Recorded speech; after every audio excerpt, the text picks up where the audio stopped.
So I'm done eating dinner. I thought I'll go brush my teeth. And I realized I don't have any more toothpaste tablets. But I did have some packets of iodized salt, so I brushed my teeth with salt. What?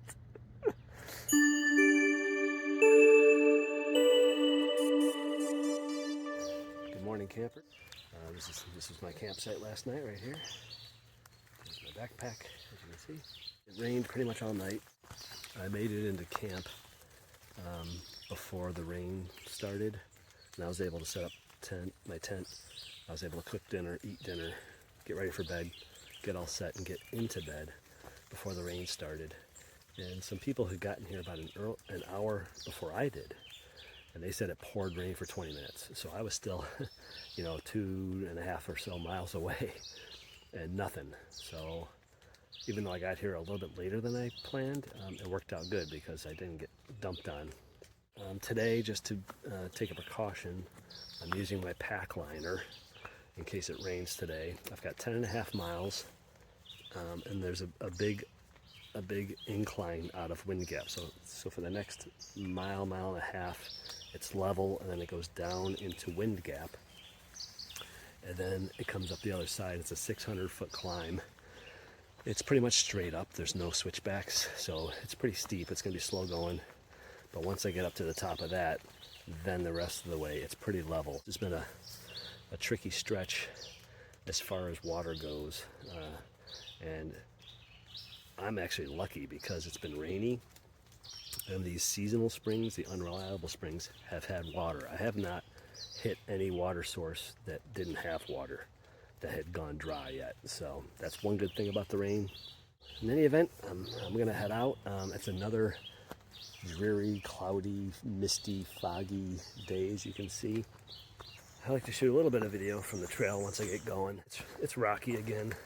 It's not horrendous, but that's the only thing about the rocks is, it's either hurting your feet if you're stepping on them, or it's slowing you down a lot. You have to constantly stare at the trail, and basically you're constantly calculating where your every step is. So you're like step, step, step, step, looking for spots to put your feet. And you can't have a normal gait. You can't just walk. You gotta take a long step, then a short step, then a step to the left, a step to the right, and a step in front of each other, and it's like a game of Twister almost. It's mentally fatiguing. You're constantly staring and calculating, and it just wears on you mentally and physically. So I'll flip it around here and show you kind of what I'm dealing with.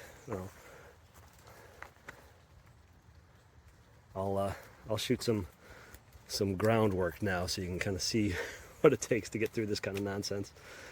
Okay, so here I go. I'm gonna watch my feet, and there's a lot of big steps, small step, side step, just twisting and turning my feet different ways to try to avoid the worst of the sharpest of the rocks, the ones that are sticking up.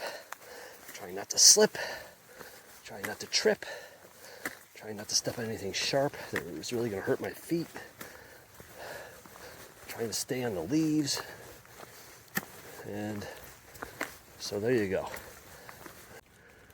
So here's an example of rocks where it probably doesn't look too bad from the top, but if you look from the side, suddenly you can see how these rocks are sticking up at weird angles, and just a jumble of rocks. So it gives you a better idea when you see it like this, what I'm dealing with here. That's why this is so difficult.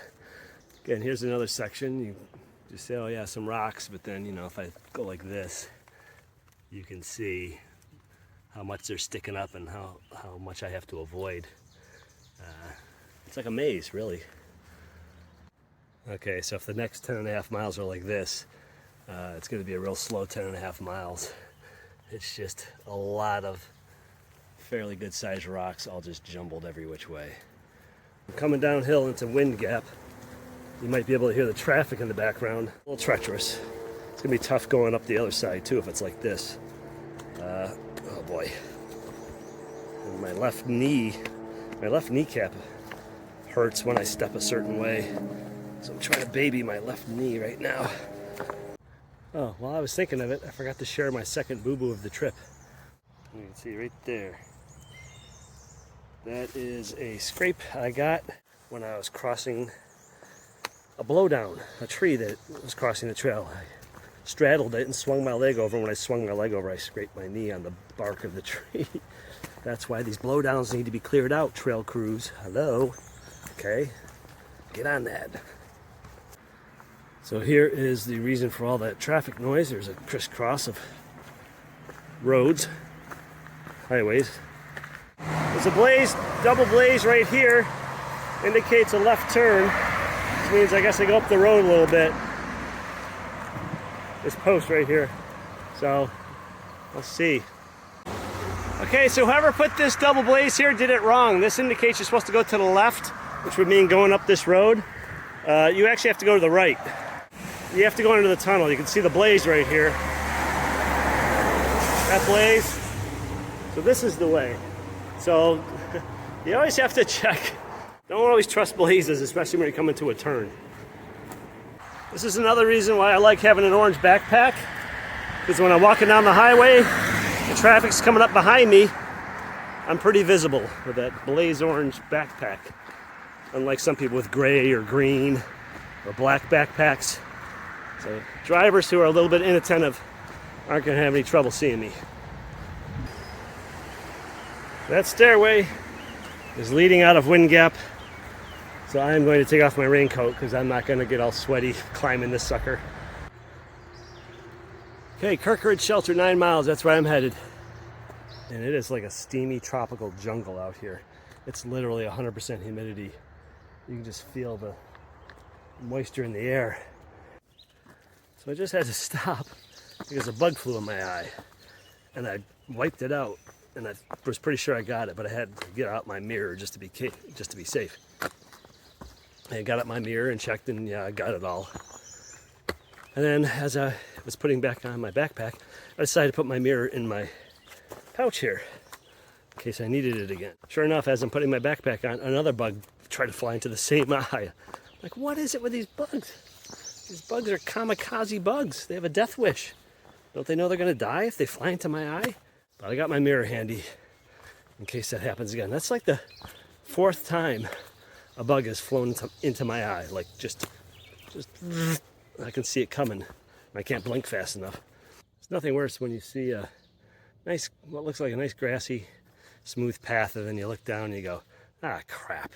It's just more rocks. So there's a little bit of a reroute of the AT, which they've blazed, and they've marked it with pink ribbon. The nice thing is it's soft. It's soft trail, very few rocks. Oh, I'll take a reroute like this any day.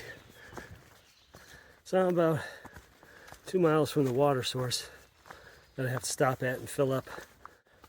But I gotta say, I'm pretty much done with the rocks of Pennsylvania. I don't mean I'm actually done. I just mean I'm psychologically done. It just starts to get demoralizing. Just every day, just rocks to step over, around, between, on, beating up your feet, and just, I mean, I know people who are having to get off trail. They've just got blisters that are so bad, or their heels are bruised up, plantar fasciitis, getting knee problems, other problems. This is pretty brutal. Like I said, it's just the day after day after day after day after day after day of just, you can't avoid the rocks, and they slow you down. It's mentally fatiguing trying to focus on every little step, and it just beats up your feet. My feet are throbbing at night. Everything from my knees down is just sore. Oh my God, let's look at that. Look at that trail ahead of me. Oh God, it's a minefield. I know, not the most appetizing looking water source, huh? But this is all there is for about a, I think a 17-mile stretch or something, or more than that. I actually got the water right out of here, Right where it's kind of flowing. Just filled up my knock, C-knock, however you pronounce it. And took a break, had a snack, filling up my water. This is just about filled. I'm 7.5 miles. Some of the roughest 7.5 miles, I gotta say. Not enjoyable at all. My legs from the knees down are just screaming. Your foot is constantly going like this and this and this and this, and it's just exhausting on your ligaments, your tendons, your joints, your muscles. But Pennsylvania is not going down without a fight, I gotta say that. It started out some of the easiest trail in the southern part, Cumberland Valley and all that. Easy hiking. And it got progressively worse and worse, and now it's like a torture fest. It's literally just, you're just gritting your teeth and trying to get through it. I feel like I need leg braces like Forrest Gump. I just feel like I'm uncoordinated. I can barely control my muscles at this point. I'm just trying to swing my legs in front of me and place my feet where they go. I'm using my poles like crutches just to try to get through this stuff. So it's not pleasant, not having fun right now. And I was just here at the spring with another hiker, Oscar D. Grouch, and she said, I have not enjoyed the last 2 days. And I said, no, I don't blame you. They have not been an enjoyable trail. The only saving grace I can say about today is that once I got that first climb out of the way, out of Wind Gap, then it was almost all level or very just gently rolling.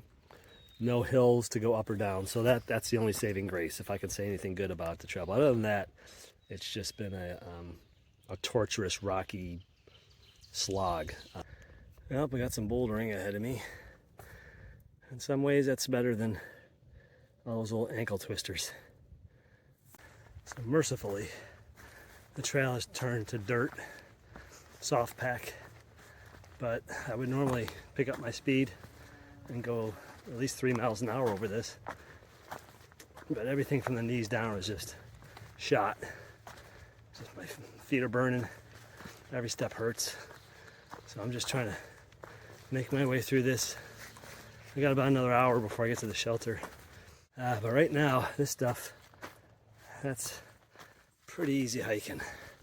I hope this holds up for the next 2 miles or whatever I got left, because I could use the break. Okay, there was a kiosk back there. It said the shelter's only 0.6 miles. So I was going to stop and take a break, but why bother? I'm only 20 minutes or so, if that, 15, 20 minutes. Well, at the rate I'm going, it's probably 20 minutes. Well, there we have it, shelter.